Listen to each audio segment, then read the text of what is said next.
Hello, good morning, शुभ सकाळ. तर मग आज मी तुमच्यासोबत काही महत्त्वाच्या टिप्स शेअर करणार आहे. तर बऱ्याच बायकांचा प्रश्न असा असतो की देवघरातील वस्तू जसं की तेलकट दिवा वगैरे लावून, परत कलश पण खराब झालेला आहे दररोज नारळ ठेवून. तर ह्या गोष्टी अगदी क्लीन कशा करायच्या, आणि बऱ्याच बायका तर अक्षरशः कंटाळून गेलेल्या असतात. दररोज आपली नंदा दिवा वगैरे तेल लावून चिकट आणि काळा होतो. तर हा दिवा क्लीन कसा करायचा आणि त्यात काय वापरायचं, तर तुम्ही अगोदरच्या व्हिडिओमध्ये तर पाहिलंच की अगदी माझे हे देवघरातील वस्तू क्लीन झाल्यात, जसं की मी आजच विकत घेतल्यात. तर त्यासाठी मी काय केलं, अगोदर एका ताटामध्ये थोडंसं पाणी घेतलं, नंतर त्यामध्ये जे माझं पितळेच्या वस्तू आहेत, परत तांब्याचं पण त्यामध्ये स्पून वगैरे आहे ते ठेवून घेतला. त्यामध्ये त्या उतरंडी वगैरे ठेवल्यानंतर थोडंसं त्यावर पितांबरी छिडकली, थोडीशी शिंपडून घेतली पितांबरी, आणि नंतर लिंबू घेतला आणि लिंबानं व्यवस्थित ते घासून घेतलं. तर ह्या माझ्या उतरंडी आहेत देवघरातल्या. तर त्या बरेच दिवस झालं मी उतरंडी यूज केल्या नव्हत्या, तर त्या फार जास्त घाण झाल्या होत्या. आता त्यावरचे धूळ वगैरे काढणं खूप मुश्किल होतं. तर म्हटलं चला आपण ही पितांबरीची टेक्निक यूज करून ह्या उतरंडी अगदी नव्यासारख्या क्लीन करून घेऊयात. तर उतरंडी अगदी काटसर असतात आणि त्याचे काट आपण अगदी हार्शली करायचं, आपल्या हाताला लागायची भीती वाटते. म्हणून सावकाश आपल्याला ह्या उतरंडी क्लीन करायच्या आहेत अगदी, आणि ते हाताला लागू नये म्हणून हवं तर आपण लिंबाचा वापर करू शकतो. माझ्याकडे नवीन लिंबू नव्हतं, जुनं होतं, तरीसुद्धा त्याचा खूप जास्त उपयोग झाला.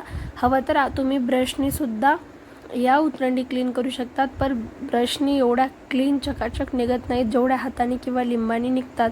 हवं तर तुम्ही अशी कापडासारखी जी स्पंजची घासणी असते, तर त्याने सुद्धा ह्या उतरंडी घासून पांढऱ्या शुभ्र नक्कीच काढू शकतात.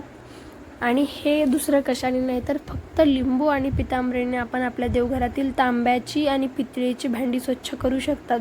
शेवटी तर मी तुम्हाला हा व्हिडिओ दाखवणारच आहे, त्यात तर तुम्हाला दिसूनच येईल की किती डिफरन्स झालेला आहे. अगदी माझा दिवासुद्धा तेलाचा आतनं काळा झालेला होता, तर दिवासुद्धा अगदी चकाचक निघालेला आहे.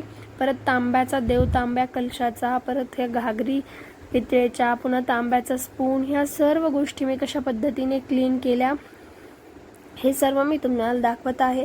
आणि तुम्ही सुद्धा कंटाळला असताल दररोजच्या त्या काळ्या भांड्यांनी वगैरे, परत देवघरातल्या वस्तू कशा स्वच्छ करावं हा तुम्हाला प्रश्न पडला असेल, तर हा व्हिडिओ नक्कीच तुमच्यासाठी फायदेशीर ठरेल. तर मी तुम्हाला जसं दाखवलं त्याप्रमाणे हा तांब्याचा माझा स्पून आहे, ज्याने मी स्वामी समर्थांना, गणपती बाप्पांना वगैरे पंचामृताचा ह्याचा पाण्याचा अभिषेक घालायला वापरते. तांब्याच्या स्पूननी कधीही देवदेवतांना अभिषेक घालावा असं म्हटलं जातं, आणि दररोज म्हणजेच गुरुवारी वगैरे अभिषेक घालून माझा हा स्पून खूप जास्त काळा झाला होता. आणि यात कधी मी कापूर, धूप वगैरे सुद्धा देवांना देते, त्यामुळे तर ते जास्तच काळा आणि तेलकट झाला होता. पण मला असा प्रश्न पडला की तो क्लीन कसा करावा, कारण काळा झाल्यामुळे, घाण झाल्यामुळे त्याला वापरणं पण व्यवस्थित वाटत नव्हतं. मग मी त्याला छान असं पितांबरी लावून घासून घेतलं, आणि नंतर मग थोडंसं त्यावर लिंबू फिरवलं, आणि नंतर हाताने व्यवस्थित असं त्याला स्वच्छ करून घेतलं. थोडंसं आपली स्पंजची जी घासणी असते त्या घासणीने सुद्धा आपण नक्कीच त्यावर फिरून क्लीन करू शकतो. तर तुम्ही आत्ताच त्या स्पूनमध्ये डिफरन्सेस पाहू शकतात. तो स्पून व्यवस्थित क्लीन झालेला आहे. आणि नंतर ज्या काही छोट्या माझ्या छोट्या ज्या घागरी राहिल्या होत्या उतरंडीच्या, म्हणजे कळशाच्या छोट्या, तर त्यासुद्धा मी क्लीन करायला घेतल्या, तुम्ही पाहू शकतात. आणि लास्ट रिझल्ट तर मी तुमच्यासोबत शेअर करणारच आहे. ते सुद्धा तुम्हाला पाहून आश्चर्य वाटेल की एवढं क्लीन ह्या घागरी कशा निघल्या आणि काय वापरून मी ह्या गोष्टी एवढ्या स्वच्छ केल्या. पण या सर्व गोष्टी स्वच्छ करताना आपल्या एका गोष्टीची काळजी घ्यायची की ह्या उतरंडी किंवा ह्या गोष्टी कधी फार अशा अनिदार असतात, आणि ते आपल्या हाताला लागायची अतिशय भीती असते. आणि खरंच ह्याच घागरी, कळशा, छोट्या उतरंडी स्वच्छ करता वेळेस माझ्या हाताला थोडंसं लागलं, आणि त्यामध्ये थोडीशी पितांबरी गेली की खूप जास्त त्रास होतो. म्हणून काळजीपूर्वक ह्या गोष्टी स्वच्छ कराव्या, जेणेकरून आपल्यालाही रॅशेस होणार नाहीत किंवा आपल्याला ते खरचटणार नाही. या गोष्टीची काळजी करून आपल्याला ह्या उतरंडी व हे बाकी सर्व गोष्टी स्वच्छ करायच्या आहेत. किंवा हवं तर तुम्ही हातामध्ये ग्लोव्ज घालून सुद्धा ह्या गोष्टी करू शकतो. पितांबरीच्या ह्याने नखे आणि हातेसुद्धा खूप जास्त खराब होतात. तर हे पितळची वगैरे भांडी स्वच्छ करून झाल्यावर म्हटलं चला आपल्याला देवघरातील कलश स्वच्छ करायचा आहे. तो कलशसुद्धा माझा खराब झाला होता. तर थोडीशी पितांबरी टाकून मी त्याला अगदी हाताने सॉफ्टली मॉलिश करून घेतली आणि तुम्ही पाहू शकतात आत्ताच तांब्याचा कलर किती जास्त डार्क आणि सुंदर दिसतोय. कुठलेही पाण्याचे वगैरे डाग पडले असतील किंवा जास्त वेळ पाणी भरून ठेवून त्याला डाग पडले असतील तर ते सुद्धा अगदी 5 मिनिटामध्ये आपण पितांबरीने काढू शकतो. आणि जिथे कुठे डाग जास्त डार्क असतील निघत नसतील तर त्या ठिकाणी थोडासा लिंबू फिरवला किंवा घासणीने काढलं की ते लगेच निघून जातं. तुम्ही पाहू शकतात मी हाताने फिरवते तर ते लगेच निघतंय आणि तांब्या स्मूथ असल्यामुळे जास्त काही आपल्या हाताला लागायची सुद्धा भीती नसते. आणि 5 ते 10 मिनिटामध्ये सर्व काही गोष्टी आपण क्लीन करू शकतो. जसं की मीही एवढ्या गोष्टी क्लीन केल्या. आणि आता वेळ आहे ती म्हणजे डर्टी झालेल्या आपल्या दिव्याची. कारण दररोज त्याच दिव्यामध्ये तेल टाकून आपला दिवा एकतर ग्रीन कलरचा थोडा होतो किंवा ब्लॅक. तर त्यासाठी आपल्याला हाताने आणि पितांबरीने निघणं तर थोडं मुश्किल होतं.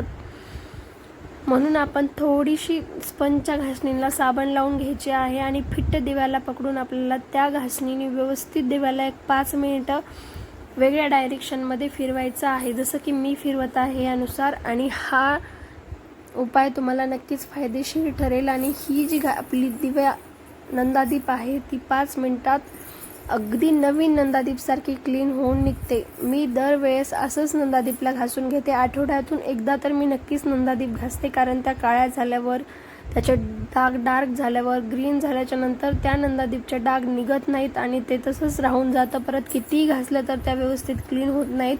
म्हणून शक्यतो मी वेळेतच त्या नंदादीप क्लीन करते. आणि तुम्ही पाहू शकतात किती सुंदर असे दिवे माझे निघालेले आहेत. तसं तांबेसुद्धा उतरंडीचे कलशसुद्धा छान असे क्लीन झालेले आहेत.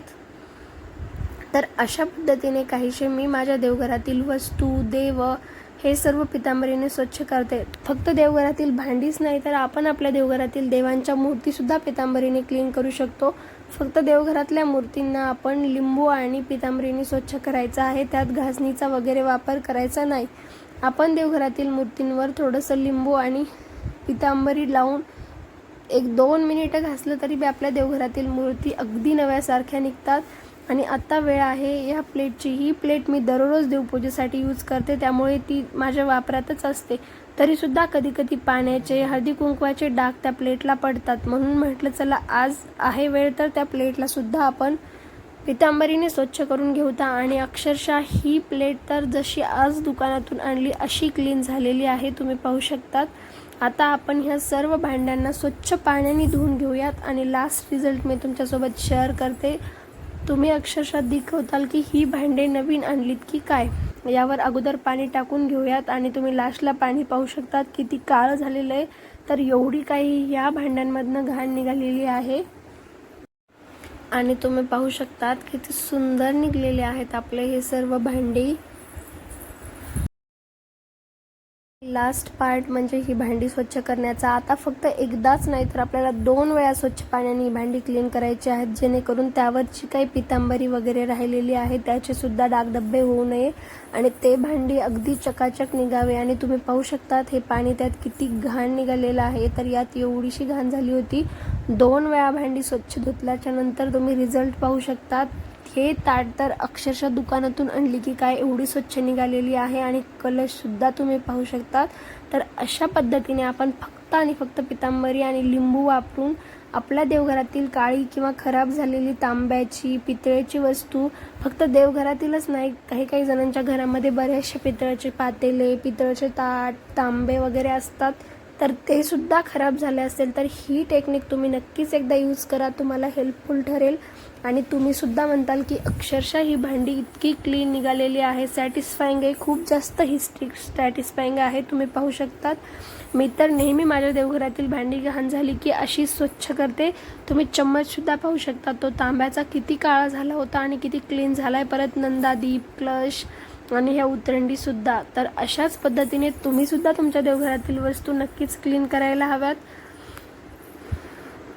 तर अशी होती आजची माझी छोटीशी माहिती. आय होप तुम्हाला ही माहिती, हा व्हिडिओ नक्कीच आवडला असेल. व्हिडिओ आवडला असेल तर लाईक, कमेंट, शेअर आणि माझ्या चॅनलला सबस्क्राईब करायला विसरू नका.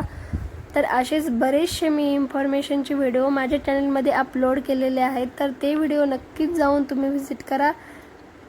नक्कीच तुम्ही माझ्या प्रोफाईलला व्हिजिट करा आणि ते व्हिडिओ चेक करा, ते सुद्धा तुम्हाला महत्त्वाचे ठरतील. पुन्हा भेटूया आणखी एका नवीन व्हिडिओसोबत. तोपर्यंत बाय बाय.